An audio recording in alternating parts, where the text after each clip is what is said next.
Nilimwita Mheshimiwa Hawa Subira Mwaifunga, atafuatiwa na Mheshimiwa Francis Kumbandulane. Mheshimiwa Daktari Rita Kabati ajiandae. Mheshimiwa Mwenyekiti, nakushukuru kwa kunipa nafasi na mimi niweze kuchangia kwenye wizara hii ya Maliasili na Utalii.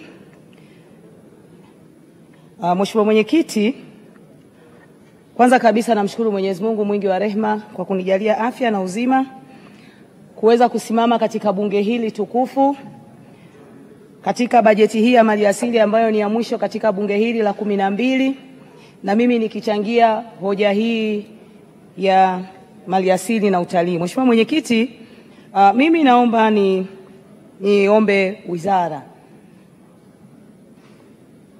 watuambie, maana nilikuwa najaribu kupitia hotuba yao.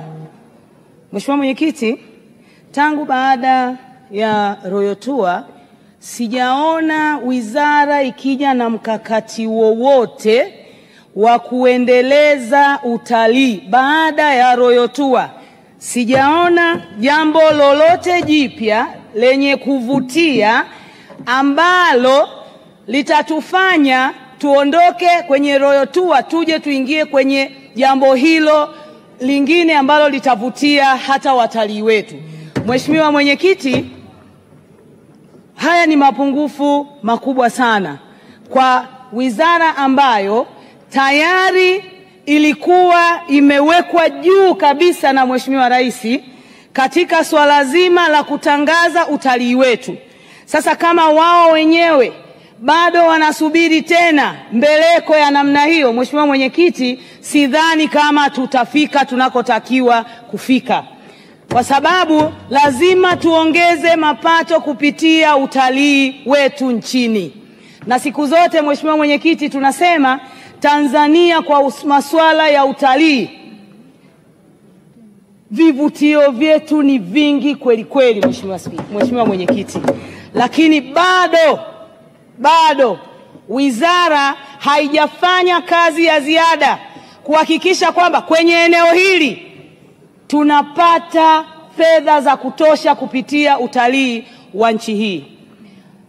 Mheshimiwa Mwenyekiti, nimeona nikumbushe hilo ili wenzetu hawa tuwaamshe kwamba jamani, sasa Royal Tour tena sasa hatuwezi kuendelea nayo miaka yote, tutaisema ili kuwepo na imefanya vizuri kweli kweli kuliko kipindi kingine chochote.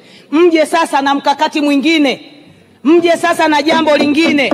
Kwa mfano Mheshimiwa Mwenyekiti, nilikuwa najaribu kupitia hapa leo, Tanzania na sisi ni sehemu ya watu ambao tutakuwa wenyeji wa mashindano ya AFCON ya CHAN, lakini wizara ya maliasili mpaka sasa mbona hatuoni nini ambacho wanataka kufanya katika masuala mazima ya kupromote utalii wetu nchini? Inawezekana Mheshimiwa Mwenyekiti labda wenzetu hawajui, ama kwa sababu tumezoea mambo ya zimamoto tunataka sasa tuanze tena yale mambo yetu ya last minute. Ndio tunaanza kukurupuka, tunaanza kufanya aje, tunaanza kuchezea hela tu bila sababu zozote. Twende pole wakati tukielekea kwenye mashindano hayo ili tuweze kutangaza utalii wetu sawa sawa, na utalii huu utaweza kutuingizia kipato kikubwa kuliko hata hiki ambacho tunakipata sasa hivi. Mheshimiwa Mwenyekiti, sisi mkoa wetu wa Tabora ni mkoa ambao Mheshimiwa Mwenyekiti una mapori mengi sana. Eneo kubwa la Tabora ndio mkoa mkubwa nchi ya Tanzania. Mkoa wa Tabora ndio mkoa mkubwa ambao una eneo kubwa, lakini Mheshimiwa Mwenyekiti, eneo kubwa la mkoa wetu ni pori.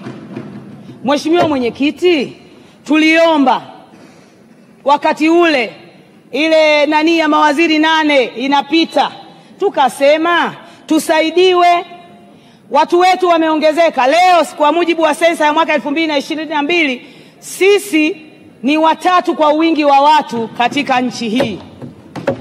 Basi kutokana na hilo tusaidike basi kwenye maeneo yetu mbalimbali, tuweze kuongezewa maeneo ya watu wetu kuishi na kufanya shughuli zao za kila siku, na hii itapunguza Mheshimiwa Mwenyekiti migogoro ya hifadhi na wananchi kwenye hayo maeneo ambayo yako karibu na mapori.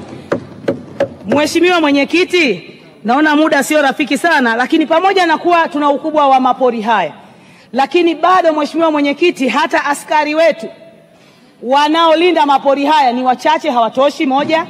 Lakini pili, askari hawa watawa bado hata vipato vyao Mheshimiwa Mwenyekiti haviridhishi.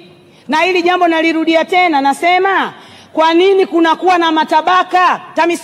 Wenyewe maliasili na utalii, kwa nini kunakuwa na matabaka? Kwani haya majukumu hamuyaoni ama hamuyajui kwamba hawa watu wanafanya kazi ya aina moja? Wanaolinda mapori na wanaolinda hifadhi, hawa wanafanya kazi ya aina moja, hawana kazi tofauti. Kwa hiyo ni lazima muangalie uwezekano wa kuweza kuwasaidia. Mheshimiwa Mwenyekiti, la mwisho lakini sio kwa umuhimu, ni kuhusu huu mfuko wa maendeleo ya utalii. Mheshimiwa Mwenyekiti, nilikuwa najaribu kupitia baadhi ya viambatanisho, lakini Mheshimiwa Mwenyekiti, naomba niseme jambo dogo kwa wizara, na huu ni ushauri. Baada ya kupitia hii na haya ambayo nimekutana nayo hapa, naomba nishauri. Mheshimiwa Mwenyekiti, niombe serikali kupitia Wizara ya Maliasili na Utalii waunde chombo maalumu ambacho kitasaidia kudhibiti matumizi ya fedha hizi. Mheshimiwa Mwenyekiti, kwa sababu gani nasema hivi? Sisi wabunge na mimi nikiwa miongoni mwao tulipambana kuiomba serikali iweze kusaidia zipatikane fedha ili tuweze kusaidia hifadhi zetu. Tulisema hapa Mheshimiwa Mwenyekiti, TANAPA imeongezewa hifadhi kutoka zilizokuwepo zikaongezeka zaidi. Hawa hifadhi zilizoongezeka hazina uwezo wa kujiendesha. Kwa hiyo kukiwa na fedha ambayo itasaidia, wataweza kufanya zile hifadhi nyingine zianze kufanya kazi zao bila kutegemea watu wengine. Kwa hiyo Mheshimiwa Mwenyekiti, niwaombe na nimwambie Mheshimiwa Pindichana, Waziri wa Maliasili na Utalii, unda chombo maalumu wakati tutakapokuja kwenye bajeti ijayo, maana tutakuwepo wote, tukute mmeunda hiki inshallah tutakuwepo wote humu ndani inshallah, tukute hiki chombo kimeundwa ili muweze kudhibiti matumizi yasiyo ya lazima ya fedha hizi. Hizi fedha ni nyingi, zinakwenda bila utaratibu. Hili jambo Mheshimiwa Mwenyekiti si sawa. Asante na kushukuru. Asante sana Mheshimiwa Hawa. Nilishamuita